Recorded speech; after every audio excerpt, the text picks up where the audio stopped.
Good morning class. আমি সন্তু, তোমরা দেখছো the learning expert 2.0 YouTube channel. তোমাদের সামনে যে পুলিশের হিউজ ভ্যাকান্সি প্রকাশিত হয়েছে, যেখানে তোমাদের ডাব্লিউপি এসআই, ডাব্লিউপি কনস্টেবল এবং কেপি কনস্টেবল, এর পাশাপাশি ডাব্লিউপি জেল পুলিশের জন্য যে হিউজ ভ্যাকান্সি প্রকাশিত হয়েছে, তার জন্য আজ জিকেজিএস এর ওপর থেকে 6 নম্বর ক্লাস প্রোভাইড করা হচ্ছে। এর আগে আমরা অলরেডি 5টা ক্লাস কভার করে নিয়েছি, এবং তার আগে আমরা কেপি এসআই এবং কেপি কনস্টেবল লাস্ট যে প্রিভিয়াস ইয়ারের এক্সামগুলো হয়েছিল, সেই এক্সামের কোশ্চেন নিয়েও কিন্তু আমরা আলোচনা করেছি। যদি সেই ক্লাসগুলো না দেখে থাকো, উপরে আই বাটনে লিঙ্ক শো হচ্ছে, সেটার উপর ক্লিক করো, অথবা এই চ্যানেলের ডেসক্রিপশন বক্সটা ফলো করো, তার মধ্যে লিঙ্কগুলো প্রোভাইড করা আছে, সেটার উপর ক্লিক করলে প্রিভিয়াস ক্লাসগুলো পরপর করে নিতে পারবে। তো শুরু করছি আজকে 6 নম্বর ক্লাস। আজকের ক্লাস শুরু করার আগে একটা ছোট কারেকশন আছে। কারেকশনটা হলো, এর আগের দিন ক্লাসে আমি একটুখানি ভুল বলেছিলাম যে ন্যাশনাল হিউম্যান রাইটস ডে, এটা একটু কারেকশন করে নেবে। এটা সঠিক অ্যান্সার হবে 10 December national human rights day পালন করা হয়। এবার চলে আসো আজকের ক্লাসে। ফার্স্ট কোশ্চেন দেখো, কাকে ভারতের গ্লাসগো বলা হয়? দুর্গাপুর, আসানসোল, রানীগঞ্জ না হাওড়া? তো ভারতের গ্লাসগো বলা হয় হাওড়াকে। অপশন নাম্বার ডি এর কিন্তু সঠিক অ্যান্সার হবে। গ্লাসগো কাকে বলা হয় বিশ্বে? তো বিশ্বে গ্লাসগো বলা হয় স্কটল্যান্ড। স্কটল্যান্ডে একটা শহর আছে গ্লাসগো। সেই গ্লাসগোর ন্যায় ভারতের যে হাওড়া, সেই হাওড়া শহরের যন্ত্রপাতি এবং ইঞ্জিনিয়ারিং শিল্পের কিন্তু প্রসার ঘটেছে, তাই হাওড়াকে ভারতের গ্লাসগো বলা হয়। এর পাশাপাশি হাওড়াকে ভারতের গ্লাসগোর পাশাপাশি বলা হয় সি ফিল্ড অফ ইন্ডিয়া। কি বলা হয়? সি ফিল্ড অফ ইন্ডিয়া বলা হয় কাকে? বলা হয় হাওড়া শহরকে। দুর্গাপুরকে বলা হয় বাংলার রুড়। কোশ্চেন দিয়েছিল এক্সামে, মাথায় রাখবে যে বাংলার রুড় বলা হয় কাকে? বলা হয় দুর্গাপুরকে। চলে আসো পরের কোশ্চেন, ভারত শাসন আইন কত খ্রিস্টাব্দে পার্লামেন্টে পাস হয়? তো ভারত শাসন আইন পাস হয় 1858 খ্রিস্টাব্দে। মহাবিদ্রোহ অর্থাৎ সিপাহী বিদ্রোহের পরের বছরই কিন্তু ভারত শাসন আইন পাস হয়। তো এখান থেকে রিলেট করো, 1857 সাল। 1857 সালে কি বিদ্রোহ হয়েছিল? হয়েছিল মহাবিদ্রোহ বা সিপাহী বিদ্রোহ। মহাবিদ্রোহ, মহাবিদ্রোহ বা সিপাহী বিদ্রোহ। এই সিপাহী বিদ্রোহের সূত্রপাত কোথায় ছিল? সিপাহী বিদ্রোহের সূত্রপাত ছিল কিন্তু আমাদের পশ্চিমবঙ্গের ব্যারাকপুর। ব্যারাকপুরে কি হয়েছিল? ব্যারাকপুরে 34 নেটিভ ইনফ্যান্ট্রি, এনআই লিখলাম, এনআই ফুল ফর্ম হলো নেটিভ ইনফ্যান্ট্রি। তো 34 নেটিভ ইনফ্যান্ট্রির একজন সিপাহী ছিল, তার নাম ছিল কি? তার নাম ছিল মঙ্গল পান্ডে। কি নাম ছিল? মঙ্গল পান্ডে। এই মঙ্গল পান্ডে দুজন ইংরেজ লেফটেন্যান্টকে হত্যা করেন। কে? একজন হলেন হিউজসন, আরেকজন হলেন কে? Lieutenant bug. হিউজসন এবং বাগকে গুলি করে হত্যা করেন। তারপর মঙ্গল পান্ডে অ্যারেস্ট হন। মঙ্গল পান্ডেকে তারপর ফাঁসি দিয়ে দেন ইংরেজরা। এরপর 10 মে, 10 মে 1857 সালে 20 নেটিভ ইনফ্যান্ট্রি, কোথাকার? মিরাটের। মিরাটের 20 নেটিভ ইনফ্যান্ট্রি মহাবিদ্রোহের সূচনা করে। তো কোশ্চেন যদি দেয় যে মহাবিদ্রোহের সূচনা হয়েছিল কোথা থেকে, মহাবিদ্রোহ শুরু হয়েছিল কোথা থেকে, মাথায় রাখবে উত্তরপ্রদেশের মিরাট থেকে কিন্তু মহাবিদ্রোহের সূচনা হয়েছিল। কোন নেটিভ ইনফ্যান্ট্রি দ্বারা? 20 নেটিভ ইনফ্যান্ট্রি দ্বারা কিন্তু এই বিদ্রোহের সূচনা হয়েছিল। পরের কোশ্চেনে আসো, নিম্নলিখিত কোন ভাইসরয়ের সময় সাইমন কমিশন নিযুক্ত হয়েছিল? লর্ড ওয়েলিংটন, আরউইন, রিডিং না চেমসফোর্ড? তো সাইমন কমিশন নিযুক্ত হয় লর্ড আরউইনের সময়। অপশন নাম্বার বি এর কিন্তু সঠিক অ্যান্সার হবে। সাইমন কমিশনের গঠন হয় কবে? সাইমন কমিশন গঠন হয় 8 ফেব্রুয়ারি। এখান থেকে কোশ্চেন দেবে, সাইমন কমিশন গঠন বা পাস হয় কবে? তো সাইমন কমিশনের গঠন হয় 8 নভেম্বর, 8 নভেম্বর 1927 সালে। এবং এখান থেকে কোশ্চেন দেয়, যেটা বহুবার এক্সামে কোশ্চেন দিয়েছে, যে সাইমন কমিশন ভারতে এসেছে কত সালে? তো সাইমন কমিশন ভারতে আসে এর ঠিক পরের বছর 3 ফেব্রুয়ারি 1928 সালে সাইমন কমিশন ভারতে আসে। কোশ্চেন দেয়, সাইমন কমিশনের টোটাল মেম্বার কতজন ছিল? টোটাল সদস্য সংখ্যা কত? তো টোটাল সদস্য সংখ্যা ছিল 7 জন। এবং 7 জনের কেউই কিন্তু ভারতীয় ছিলেন না, প্রত্যেকেই ছিলেন ইংরেজ। এই কারণে কিন্তু সাইমন কমিশনের তীব্র বিরোধ হয়। তো সাইমন কমিশন কেন গঠন করা হয়েছিল? গঠন করা হয়েছিল এই কারণে 1919 সালে মন্টেগু চেমসফোর্ড, মন্টেগু কোশ্চেন দেয় এখান থেকে যে Montagu Chelmsford, Montagu Chelmsford reforms বা মন্টেগু চেমসফোর্ড সংস্কার কবে লাগু হয়েছিল? তো 1919 সালে মন্টেগু চেমসফোর্ড সংস্কার কিন্তু লাগু হয়েছিল। তো 1919 সালে মন্টেগু চেমসফোর্ড সংস্কার প্রবর্তনের সময় ব্রিটিশ সরকার ঘোষণা করেছিল যে সাংবিধানিক সংস্কারের প্রভাব এবং কার্যকারিতার পরীক্ষা করতে এবং আরও সংস্কারের পরামর্শ দেওয়ার জন্য ঠিক এর 10 বছর পর অর্থাৎ 1929 সালে, কবে 10 বছর যোগ হলে এর সাথে 10 বছর যোগ করো, যোগ করলে হচ্ছে 1929 সালে ভারতে একটা কমিশন পাঠানো হবে। কিন্তু 1929 সালে না আসে ঠিক তার আগের বছর, 1 বছর আগে 1928 সালে কিন্তু সেই সাইমন কমিশনকে পাঠানো হয়। এই কমিশনে কোনো ভারতীয় সদস্য ছিল না, এক্ষুনি বললাম, সেই কারণে কিন্তু এর তীব্র বিরোধ হয়। এখান থেকে বাকি যে ভাইসরয় গুলো ছিল তাদের টাইম পিরিয়ডটা একটুখানি জেনে নাও। লর্ড ওয়েলিংটন ছিলেন লর্ড আরউইনের ঠিক পরেই, 1931 থেকে উনি 1936 সাল পর্যন্ত ছিলেন। লর্ড রিডিং ছিলেন 1921 থেকে 1926 পর্যন্ত, আর লর্ড চেমসফোর্ড এর আগে ছিলেন, রিডিং এর আগে 1916 থেকে ইনি 1921 পর্যন্ত, 1916 থেকে 1921 পর্যন্ত ছিলেন ভাইসরয় হিসাবে কে? Lord Chelmsford. চলে আসো পরের কোশ্চেন, নিম্নলিখিতের মধ্যে কারা একই মতাদর্শ প্রচার করেছিলেন? তো এর মধ্যে একই মতাদর্শ প্রচার করেছিলেন C R. Das, Chittaranjan Das and Motilal Nehru. Option C এর সঠিক অ্যান্সার। এখান থেকে আরেকটা কোশ্চেন দেয় যে স্বরাজ পার্টি কবে গঠন হয়? তো স্বরাজ পার্টি গঠন হয় 1923 সালে। কি গঠন হয়? স্বরাজ পার্টি। কে গঠন করে স্বরাজ দল বা স্বরাজ পার্টি কে গঠন করে? গঠন করে সি.আর. দাস এবং মতিলাল নেহেরু, দুজনে মিলে কিন্তু স্বরাজ দল এর প্রতিষ্ঠা করেন।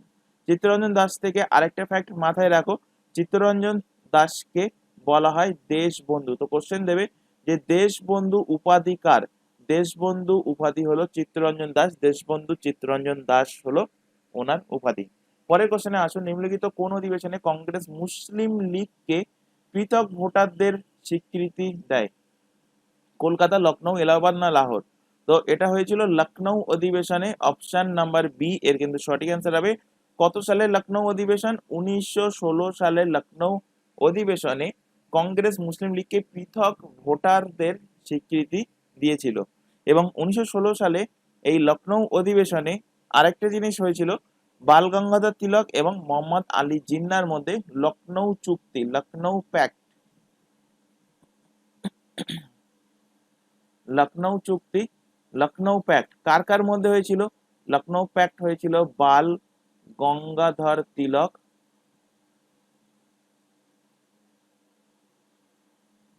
বাল গঙ্গাধর তিলক ও মোহাম্মদ আলী জিন্না। বাল গঙ্গাধর তিলক ও মোহাম্মদ আলী জিন্নার মধ্যে হয়েছিল লখনৌ চুক্তি, লখনৌ প্যাক্ট। এবং এই অধিবেশনে এখান থেকে আরেকটা কোশ্চেন দেয় যে কংগ্রেসের দুটো ভাগ যেটা হয়ে গিয়েছিল সেটার পুনর্মিলন হয় কোন অধিবেশনে বা কত সালে? অর্থাৎ কংগ্রেসের দুটো ভাগ হয়ে গিয়েছিল, কি একটা ছিল নরমপন্থী আর একটা ছিল চরমপন্থী। এই নরমপন্থী এবং চরমপন্থী আবার পুনর্মিলন হয়, আবার অ্যাড হয়ে যায় কত সালে? 1916 সালে লখনৌ অধিবেশনে। চলে আসো পরের কোশ্চেনে। আচ্ছা, এখানে তোমাদের একটা ছোট ইনফরমেশন প্রোভাইড করা আছে। তোমরা এখন যে ক্লাসটা দেখছো সেটা পুলিশ স্পেশাল অর্থাৎ jail police, WP constable, SI, KP constable special, GK GS এর ক্লাস। এর পাশাপাশি আদার্স যে এক্সামের নামগুলো দেখতে পাচ্ছ প্রত্যেকটা এক্সামের জন্য এই চ্যানেলে সম্পূর্ণ ফ্রিতে syllabus wise live class provide করা হয়। লাইভ ক্লাস ছাড়া তোমাদের যে ক্লাসগুলো লাইভ ক্লাস করানো হচ্ছে সেগুলো যদি থেকে যায় রেকর্ডেড ফরম্যাটে, সুতরাং পরবর্তীতেও তোমরা সেই ক্লাসগুলো রেকর্ডেড ফরম্যাটে দেখে নিতে পারবে। এছাড়া এই প্রত্যেকটা এক্সামের জন্য আমাদের আলাদা আলাদা হোয়াটসঅ্যাপ ব্যাচ ক্রিয়েট করা আছে। হোয়াটসঅ্যাপ ব্যাচে যুক্ত হওয়ার জন্য নিচে যে হোয়াটসঅ্যাপ নাম্বারটা দেখতে পাচ্ছ 9933434203, এই নাম্বারে আমাদেরকে ইনফর্ম করো। হোয়াটসঅ্যাপ ব্যাচে যুক্ত হওয়ার একটাই বেনিফিট যে কখন কোন ক্লাস থাকছে, ক্লাসের লিঙ্কগুলো প্রোভাইড করা, বা এক্সাম ওরিয়েন্টেড সমস্ত রকম গুরুত্বপূর্ণ ইনফরমেশন হোয়াটসঅ্যাপ ব্যাচেই কিন্তু তোমাদের প্রোভাইড করা হয়। তাই প্রত্যেককে বলছি, নিচে ডিসপ্লে হওয়া হোয়াটসঅ্যাপ নাম্বারে আমাদেরকে ইনফর্ম করো, তোমাদের রিকোয়ারমেন্ট অনুযায়ী নির্দিষ্ট ব্যাচে কিন্তু তোমাদেরকে অ্যাড করে নেওয়া হবে। এছাড়া এখানে আরও একটা ইনফরমেশন দেওয়ার আছে, তোমরা এখন যে চ্যানেলে ক্লাসটা দেখছো তার নাম দ্য লার্নিং এক্সপার্ট 2.0। এই চ্যানেলে প্রত্যেকটা এক্সামের জন্য জিকে জিএস এর ক্লাস, কারেন্ট অ্যাফেয়ার্স এর ক্লাস, রিজনিং এর ক্লাস অ্যান্ড ইংলিশের ক্লাস সম্পূর্ণ ফ্রিতে পেয়ে যাবে এই চ্যানেল থেকে। এর পাশাপাশি ম্যাথের ক্লাসগুলোর জন্য আমাদের আরও একটা নতুন চ্যানেল ওপেন করা হয়েছে। চ্যানেলের নামটা ভালোভাবে দেখে নাও, ম্যাথ বাই সন্তু স্যার। এই চ্যানেলে অলরেডি কিন্তু ম্যাথের ক্লাস শুরু হয়েছে, নতুন চ্যানেল। তো এই চ্যানেলটার লিঙ্ক তোমাদের এই ক্লাসের ডেসক্রিপশন বক্সে প্রোভাইড করা থাকবে, সেটার উপর ক্লিক করলে তোমরা ম্যাথস বাই সন্তু স্যার এই চ্যানেলে চলে যেতে পারবে এবং সেই চ্যানেলটাকে কিন্তু অবশ্যই সাবস্ক্রাইব করে নেবে।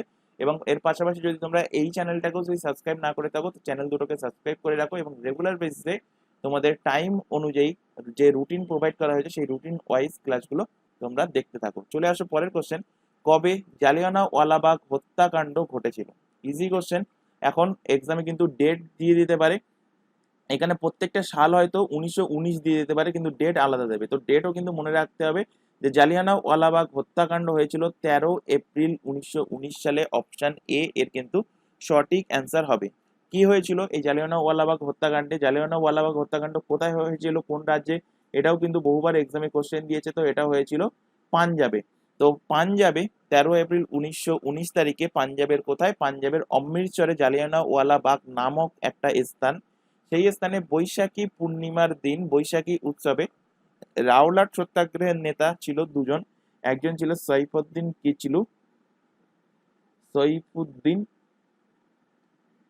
সৈফুদ্দিন কিচলু, আরেকজন ছিল ডক্টর সত্যপাল ডক্টর সত্যপাল। এই দুজনকে ইংরেজরা অলরেডি কিন্তু গ্রেপ্তার করে নিয়েছিল।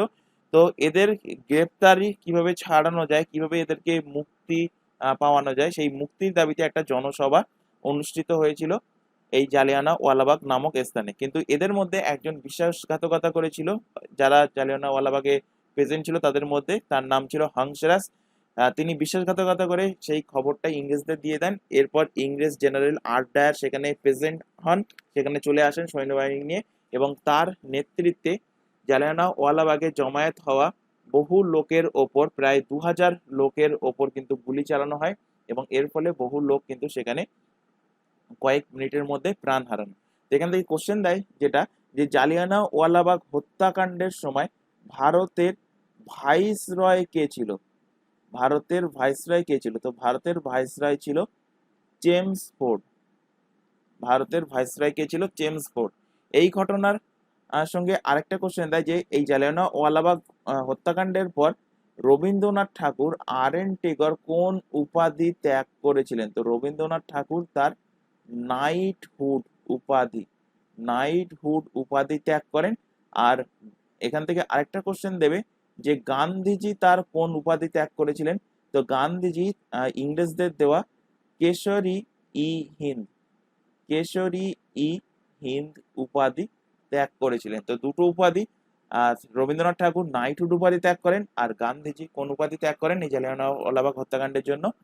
কেশরী ই হিন্দ এই উপাধি কিন্তু ত্যাগ করেছিলেন। পরের কোশ্চেনে চলে আসো, ইনকলাব জিন্দাবাদ স্লোগানটা কে দিয়েছিলেন? তো ইনকলাব জিন্দাবাদ স্লোগান দিয়েছিল ভগৎ সিং। অপশন বি এর কিন্তু সঠিক অ্যান্সার হবে। ভগৎ সিং এর বিখ্যাত স্লোগান হলো ইনকলাব জিন্দাবাদ। একইভাবে সুভাষচন্দ্র বসুরও কিন্তু দুটো ফেমাস স্লোগান আছে। একটা হলো তোমরা আমাকে রক্ত দাও, আমি তোমাদের স্বাধীনতা দেব। তোমরা আমাকে রক্ত দাও, তোমরা একটু নোট ডাউন করে নাও। তোমরা আমাকে রক্ত দাও, আমি তোমাদের স্বাধীনতা দেব। আমি এখানে একটুখানি লিখলাম, ফুলটা তোমরা লিখে নেবে। এছাড়া আরেকটা স্লোগান দিয়েছিলেন সুভাষচন্দ্র বসু, সেটা কি? সেটা হলো জয় হিন্দ। জয় হিন্দ এই স্লোগানটা কার? জয় হিন্দ স্লোগানটি হলো কিন্তু নেতাজি সুভাষচন্দ্র বসু। তো ভগৎ সিং কি করেছিল? ভগৎ সিং 1929 সালে 8 এপ্রিলে ভগৎ সিং মুক্তিযোদ্ধা বটুকেশ্বর দত্তের সাথে একটা প্রতিকূল বিলের বিরুদ্ধে প্রতিবাদ করার জন্য নয়াদিল্লির কেন্দ্রীয় আইনসভার ভেতরে তারা দুটো বোমা নিক্ষেপ করেছিল। সুভাষচন্দ্র বসু থেকে যেটা মনে রাখবে সেটা মনে রাখার, এবং এরপরে ভগৎ সিং কিন্তু অ্যারেস্ট হয়, অ্যারেস্ট হওয়ার পর ভগৎ সিংকে ফাঁসি দেওয়া হয়। আর সুভাষচন্দ্র বসু থেকে যে ফ্যাক্টগুলো মনে রাখতে হবে সেগুলো হলো সুভাষচন্দ্র বসু কবে প্রথম ইন্ডিয়ান ন্যাশনাল কংগ্রেস আইএনসি এর প্রেসিডেন্ট হয়েছিলেন। তো প্রথম প্রেসিডেন্ট হয়েছিলেন 1938 সালে। কোন জায়গা থেকে হয়েছিলেন? তিনি হয়েছিলেন হরিপুরা। হরিপুরা থেকে সুভাষচন্দ্র বসু ইন্ডিয়ান ন্যাশনাল কংগ্রেসের প্রথম প্রেসিডেন্ট হন, এবং দ্বিতীয়বার বা শেষবারের জন্য তিনি প্রেসিডেন্ট হয়েছিলেন এর ঠিক পরের বছর 1939 সালে। এবং 1939 সালে প্রেসিডেন্টের পদের জন্য যখন তিনি দাঁড়িয়েছিলেন, তখন গান্ধীজির একজন মনোনীত প্রার্থী, তার নাম ছিল পট্টাভি সীতারামাইয়া। পট্টাভি সীতারামাইয়ার এগেনস্টে সুভাষচন্দ্র বসু কিন্তু প্রেসিডেন্ট পদের জন্য তিনি ভোটে দাঁড়িয়েছিলেন, এবং এরপর সুভাষচন্দ্র বসু কিন্তু জিতে যায় সেই প্রেসিডেন্ট পদে, এবং এর ফলে গান্ধীজি কিন্তু একটু মনক্ষুণ্ণ হয়। তো সেই কারণে 1939 সালে প্রেসিডেন্ট পদে যুক্ত হওয়ার পরেও নেতাজি সুভাষচন্দ্র বসু কিন্তু ইন্ডিয়ান ন্যাশনাল কংগ্রেসের সভাপতিত্ব ছেড়ে দিয়েছিলেন, এবং এরপর রাজেন্দ্র প্রসাদ আসেন সভাপতিত্ব করতে। তিনি 1 বছরেরও কম টাইমে সভাপতিত্ব করেন। তারপর আসে মৌলানা আবুল কালাম আজাদ 1940 থেকে 1946 সাল পর্যন্ত।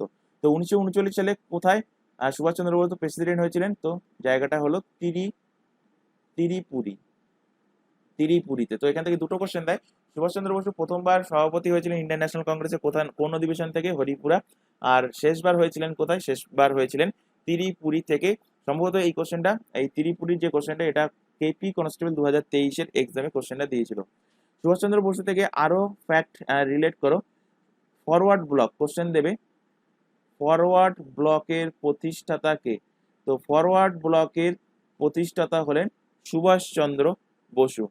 কোশ্চেন দেবে এই সুভাষচন্দ্র বসুকে আমরা যে নেতাজি বলি, এই নেতাজি উপাধি কে দিয়েছিল?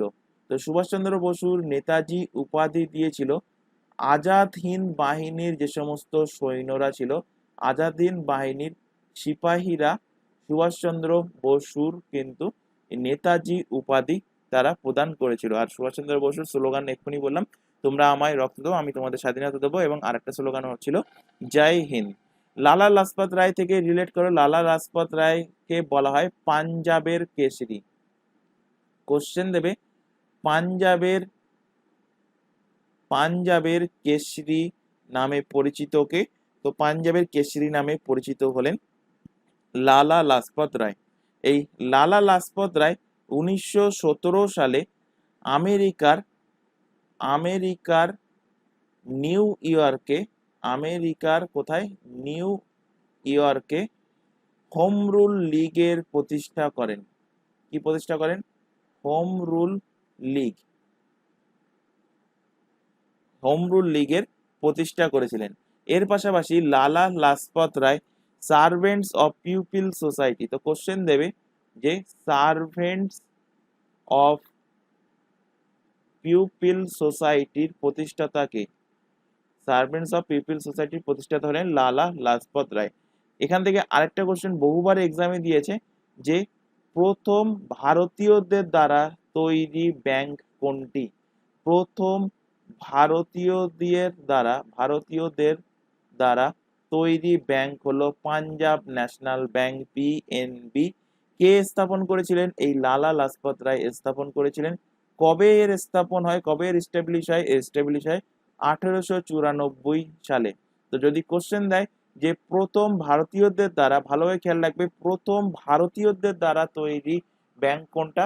সেটা হবে পিএনবি, পাঞ্জাব ন্যাশনাল ব্যাংক। চলে আসো পরের কোশ্চেন। ভারতের সংবিধানে প্রদত্ত সাংবিধানিক অধিকার সংবিধানের কত নম্বর ধারায় উল্লেখ আছে? তো প্রদত্ত স্বাধীনতার অধিকার সংবিধানের কত নম্বর ধারায় উল্লেখ আছে? তো স্বাধীনতার অধিকারের ব্যাপারে উল্লেখ আছে 19 নম্বর ধারায়। অপশন সি এর কিন্তু সঠিক অ্যান্সার হবে। তো ভারতের সংবিধানের আর্টিকেল নাম্বার 19-এ বর্তমান কিন্তু 6টা স্বাধীনতার উল্লেখ আছে। যদি কোশ্চেন দিত যে আর্টিকেল 19-এ যখন সংবিধান লাগু হয়েছিল, আর্টিকেল 19-এ কটা স্বাধীনতার অধিকারের কথা উল্লেখ ছিল? তো তখন অ্যান্সার হতো 7টা স্বাধীনতার কথা উল্লেখ ছিল। কিন্তু বর্তমানে একটা স্বাধীনতার অধিকারকে হটিয়ে দেওয়া হয়েছে, 44তম অ্যামেন্ডমেন্ট 1978-এর মাধ্যমে, সেটা কি, সেটা হলো সম্পত্তির অধিকার। তো সেটা ডিসকাস করব। তো এখানে দেখে নাও এখন বর্তমান কি কি অধিকার আছে, যে 6টা অধিকার আছে সেই 6টা অধিকার কি কি। তো ফার্স্ট হলো freedom of expression, freedom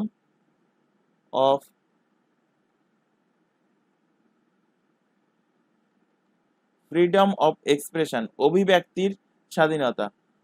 second হলো ফ্রিডম অফ অ্যাসেম্বলি। থার্ড হলো ফ্রিডম অফ অ্যাসোসিয়েশন, অর্থাৎ সংগঠন করার স্বাধীনতা। ফোর্থ হলো ফ্রিডম অফ ফ্রিলি মুভ,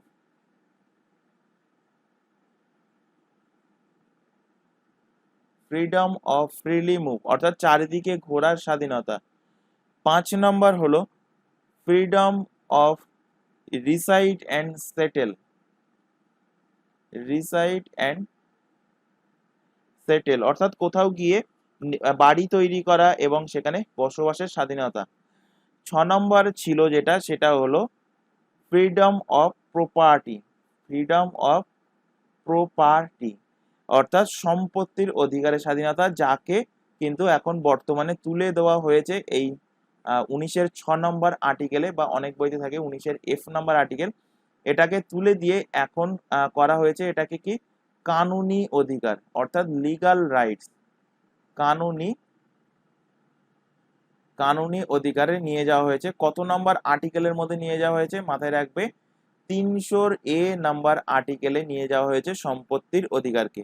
এছাড়া আরেকটা যেটা আছে স্বাধীনতার অধিকারের মধ্যে আর্টিকেল নাম্বার 19-এর মধ্যে, সেটা হলো ফ্রিডম অফ প্রফেশন,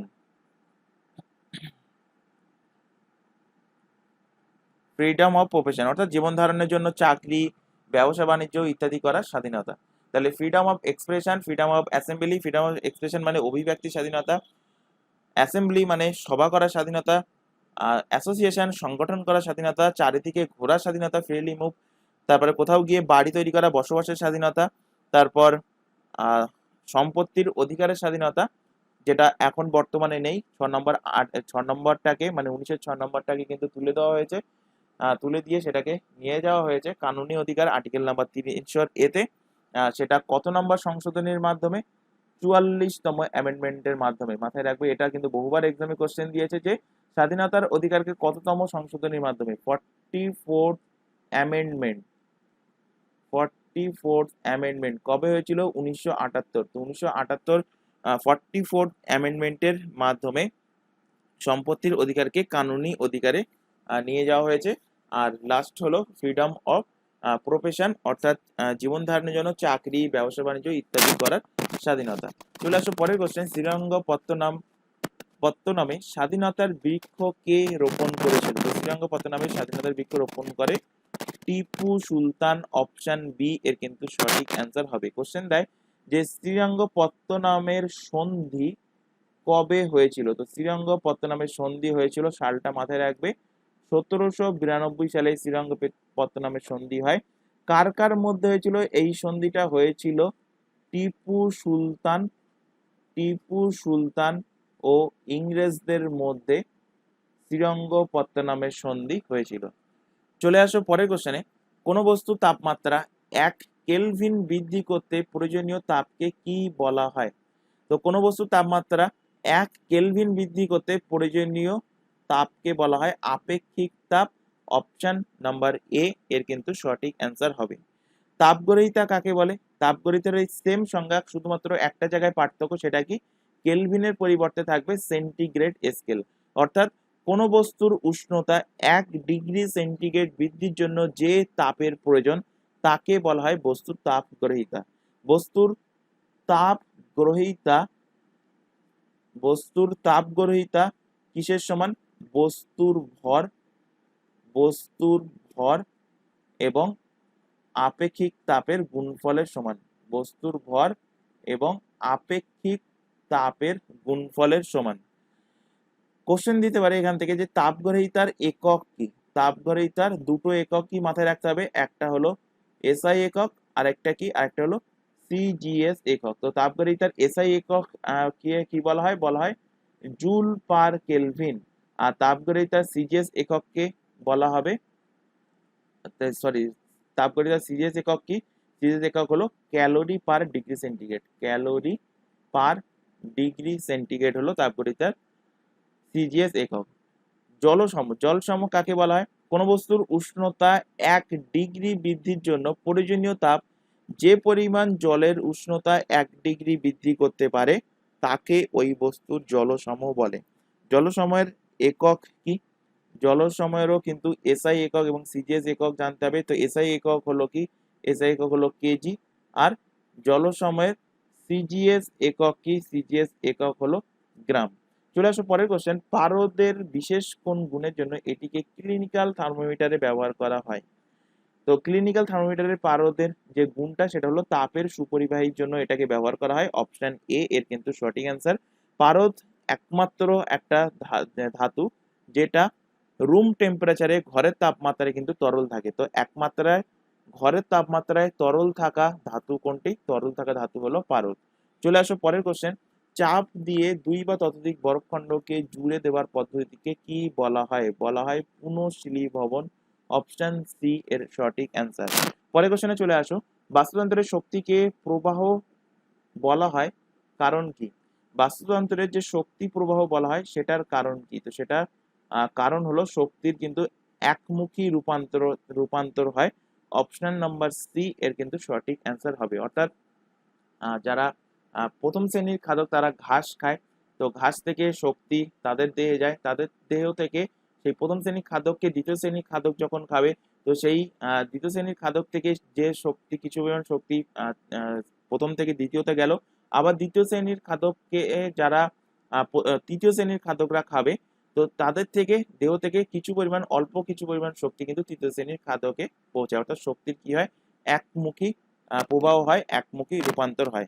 চলে আসো পরের কোশ্চেন। গুপ্তবীজী উদ্ভিদে কি উৎপাদনের জন্য 3 বার সংযুক্ত ঘটে? তো শস্য উৎপাদনের জন্য 3 বার সংযুক্ত ঘটে। অপশন বি এর সঠিক অ্যান্সার।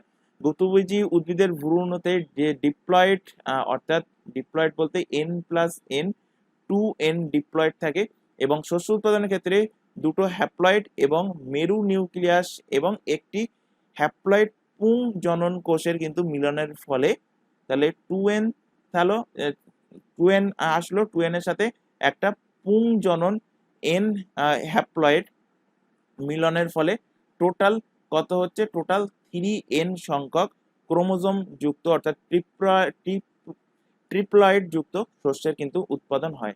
তো 3 বার সংযুক্ত ঘটে কোথায়? সেটা ঘটে শস্যে, অর্থাৎ অপশন বি এর সঠিক অ্যান্সার। চলে আসো পরের কোশ্চেন। নিম্নলিখিত কোন বাংলা সাহিত্যকর্ম মিল্টনের প্যারাডাইস লস্টের অনুসরণে লিখিত?